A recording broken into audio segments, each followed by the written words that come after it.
Avant de devenir la première Française bionique, il y a 15 ans, Priscille était une jeune mère de famille, cadre brillante dans l'audiovisuel, une existence à 1000 à l'heure qu'elle subissait plus qu'elle ne la vivait.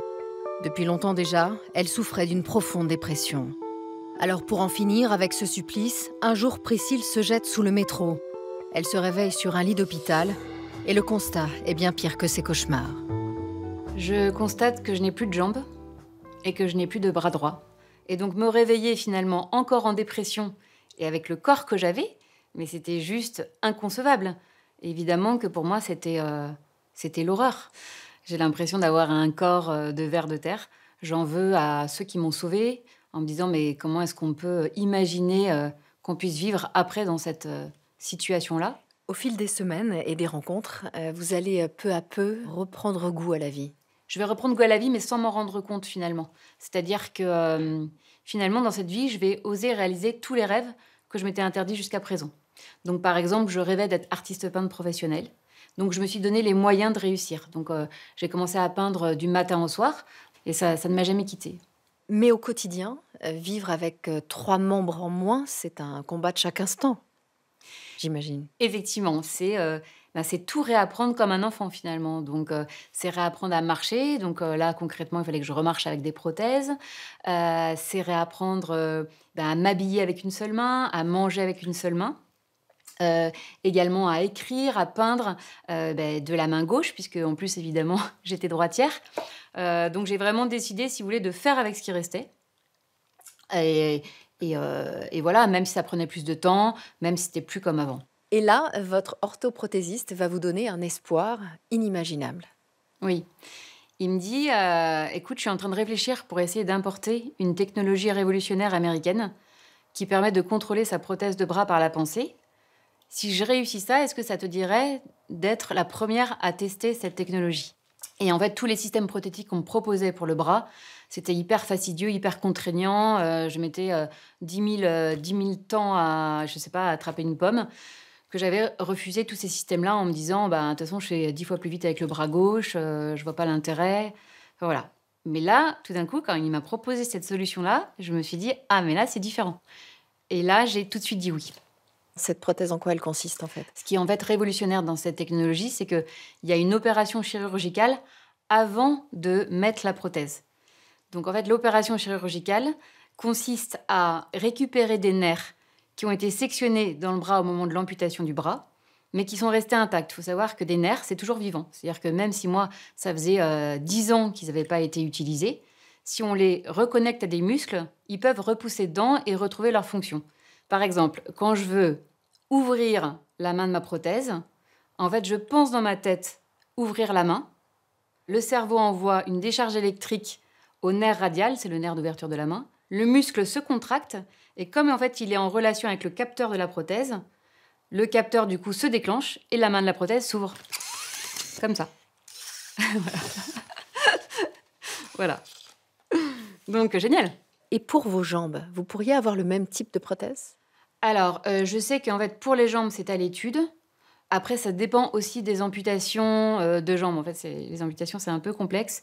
Moi, par exemple, à droite, je suis amputée extrêmement court, donc je n'aurai pas assez de muscles pour imaginer de réinnerver des nerfs, etc. Mais je sais qu'effectivement, c'est à l'étude notamment pour, comme moi, à gauche, en fait. En tout cas, ce bras commandé par votre cerveau, c'est ce qui va vous faire accéder à un titre digne de la science-fiction. Oui, on m'appelle la première femme bionique française. Voilà, ou Super Jamie aussi. Après, il faut dire que c'est pas magique non plus. C'est-à-dire qu'il y a l'opération. Et après, il y a vraiment 2 ans de rééducation intensive pour, en fait, rétablir les connexions neuronales. En fait, redire à son cerveau qu'il a de nouveau un bras. Et donc, c'est des exercices quotidiens, très répétitifs, très fastidieux. Pour justement ressolliciter ce membre que je n'avais plus. Et puis vient le grand jour où vous pouvez enfin enfiler votre nouveau bras. Super.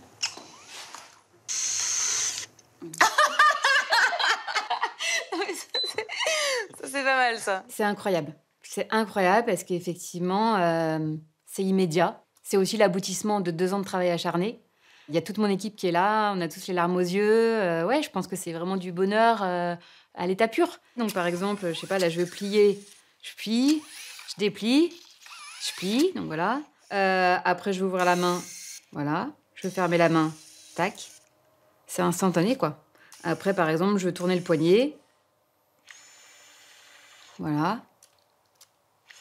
Ou dans l'autre sens, voilà. Et après aussi, ce qui est super, c'est qu'on peut faire des mouvements en simultané. Par exemple, je peux fermer et déplier le coude en même temps. Voilà. Quel geste du quotidien pouvez-vous faire? Typiquement, se laver les dents. Donc, tenir la brosse à dents pour après mettre le dentifrice. Couper une tomate. Je tiens la tomate avec la prothèse. Je coupe avec ma main valide. Ben, aussi, également, pour ouvrir des pots de peinture. Par exemple, j'en ai un là. Voilà.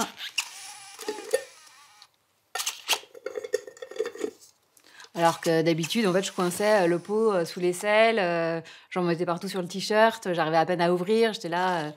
Enfin, voilà. Donc, c'est super important, en fait. Est-ce qu'aujourd'hui, vous parvenez à dessiner, à peindre avec ce nouveau bras? Alors, j'ai commencé à faire mes premiers essais, mais c'est assez récent parce que, bah, ça fait pas très longtemps que j'ai fini ma rééducation. Donc oui, en tout cas, je peux déjà, certes, dessiner avec, la prothèse.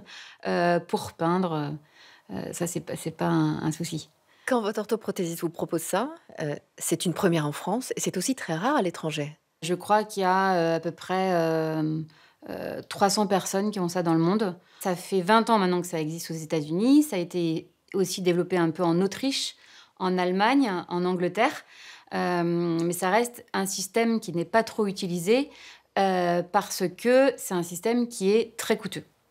Tout ce système prothétique avec cette main articulée et ce coude, électronique coûte 160 000 €.